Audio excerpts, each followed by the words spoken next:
بسم اللہ الرحمن الرحیم۔ السلام علیکم ورحمۃ اللہ۔ D G I S P R Ahmed Sharif Chaudhry کی جانب سے ایک اور پریس کانفرنس کی گئی۔ ایک اور پریس کانفرنس کے اندر مودی کو جواب دیا گیا، انڈیا کو جواب دیا گیا کہ اگر آپ نے جنگ شروع کی، دیکھیں پہل تو آپ کریں گے، آپ کی جانب سے اس کا آغاز کیا جائے گا، آپ کی جانب سے اس کی پہل کی جائے گی، لیکن پھر اس کا جو اختتام ہے، اس کا جو خاتمہ ہے، وہ پھر ہماری چوائس کے مطابق ہوگا۔ کب ہوگا، کیسے ہوگا، کہاں جواب دیا جائے گا، کہاں حملہ کیا جائے گا، کس طریقے سے حملہ کیا جائے گا، کس انداز میں حملہ کیا جائے گا، کتنی طاقت کا ہوگا، اس کے بعد ایٹمی حملہ کب کیا جائے گا، یہ تمام کی تمام چیزیں جو ہیں وہ پھر ہم اس کا فیصلہ کریں گے۔ D G I S P R کی جانب سے یہ جو دو ٹوک قسم کا جواب دیا گیا ہے، اس نے پورے کا پورے انڈیا کو ہلا دیا ہے اور مودی کو یو ٹرن لینے پر مجبور کر دیا ہے۔ مودی جو ہے اب سرنڈر کرنے پر مجبور کر چکا ہے اور سرنڈر کرنے پر مجبور ہو چکا ہے، کیونکہ اب اس کے پاس راستہ کوئی نہیں، آپشن کوئی نہیں۔ اب مودی کو نظر آ گیا، اندازہ ہو گیا کہ اب میں بری طرح سے پھنس گیا ہوں۔ جو میں نے ہائپ کریٹ کی، جو میں نے اس کے اوپر شور مچایا، جو اس کے اوپر میں نے واویلا کیا، اس کے اوپر جو میں نے اتنا شور شرابہ کیا، اب اس کے اندر میں خود ہی پھنس گیا ہوں۔ اب نہ عوام میرے ساتھ، نہ پبلک میرے ساتھ، نہ اپوزیشن میرے ساتھ، نہ کوئی اور جماعت میرے ساتھ، تو اب میں کہاں جاؤں؟ یہ مودی کے ساتھ ہوا ہے۔ اصل میں یہ جو D G I S P R کی جانب سے پریس کانفرنس کر کے انڈیا کے دہشت گردی کے جتنے ثبوت ہیں، کیونکہ انڈیا اصل میں دہشت گردی کے اندر ملوث ہے، پاکستان کے اندر دہشت گردی ہو، دنیا کے کسی بھی علاقے کے اندر دہشت گردی ہو، اس کے پیچھے کسی نہ کسی طریقے سے انڈیا کا ہاتھ ضرور نکلتا ہے۔ انڈیا دوسرے ممالک کے اندر انٹرفیئرنس کرنا، یہ انڈیا کی عادت ہے۔ دوسرے ممالک کے اندر جا کے انٹرفیئرنس کرنا، وہاں پر جا کے کارروائیاں کرنا، وہاں پر جا کے دہشت گردی کرنا اور دہشت گردی کر کے وہاں پر انسٹیبلٹی پیدا کرنا، یہ انڈیا کا، مودی کا، اس کی فوج کا یہی طریقہ واردات ہے۔ ان کی جانب سے ایسا کیا جاتا ہے اور مسلسل آج D G I S P R کی جانب سے اس طرح کے ثبوت اور ایویڈنس پیش کیے جا رہے ہیں۔ ساتھ ان کے جو جعلی وزیر خارجہ ہے، جعلی ڈپٹی پرائم منسٹر ہے اسحاق ڈار، وہ موجود تھا۔ دیکھیں دو تین یہ جو پریس کانفرنس کی گئی، پہلے ایک بریفنگ دی گئی جس میں انڈیا کے ثبوت جو ہے وہ سامنے رکھے گئے، انڈیا کے خلاف، انڈیا کی انوالومنٹ کے پاکستان کے اندر معاملات میں،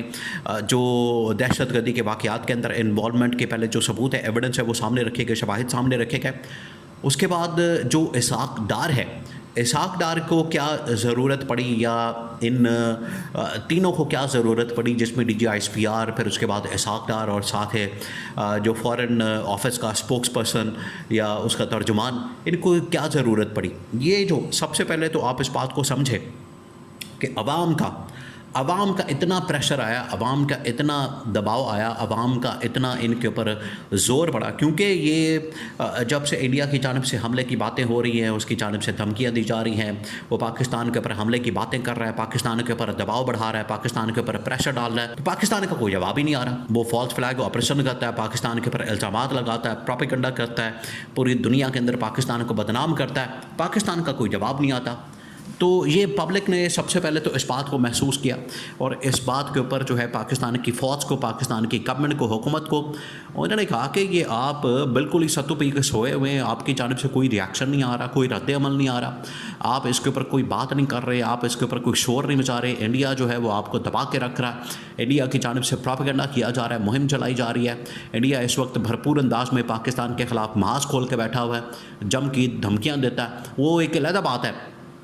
دیکھیں آج پاکستانی ان جنگ کی دھمکیوں کو اتنا سنجیدہ نہیں لیتے، اتنا سیریس نہیں لیتے، ان کو پتہ لگ گیا ہے۔ تو ٹاپ لیول کے اوپر جو ہے بلیم گیم ہو رہی ہے اور عوام کے اندر میم گیم ہو رہی ہے، عوام اس کے اوپر میم بنا رہے ہیں، دبا کے شوگر لگا رہے ہیں مودی کا۔ لیکن یہ جو ہوا ہے معاملہ D G I S P R کی پریس کانفرنس اور اس کے بعد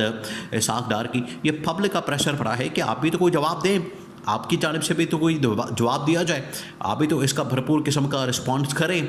کہ انڈیا جو ہے پاکستان کے خلاف پروپیگنڈا کر رہا ہے، تو آپ کی جانب سے کچھ نہیں کیا جا رہا۔ تو یہ پہلا پریشر پڑا ہے جس کے بعد ان لوگوں کی جانب سے پریس کانفرنس کی گئی۔ دوسرا یہ کہ D G I S P R کے سامنے وہ پھر اہم ترین نقاط رکھے گئے، اہم ترین باتیں رکھی گئی، اہم ترین معاملات رکھے گئے اور D G I S P R نے دو تین پوائنٹس کے اوپر روشنی ڈالی ہے، دو تین چیزوں کے اوپر۔ سب سے پہلے تو D G I S P R نے ایک بار پھر سے وہ تمام کے تمام ایویڈنس، وہ تمام کے تمام ثبوت، وہ تمام کے تمام شواہد پاکستان کے سامنے رکھے، لوگوں کے سامنے رکھے، انٹرنیشنل میڈیا کے سامنے رکھے اور ان کو بتایا کہ انڈیا آج بھی پاکستان کے اندر دہشت گردی کر رہا ہے، پاکستان کے اندر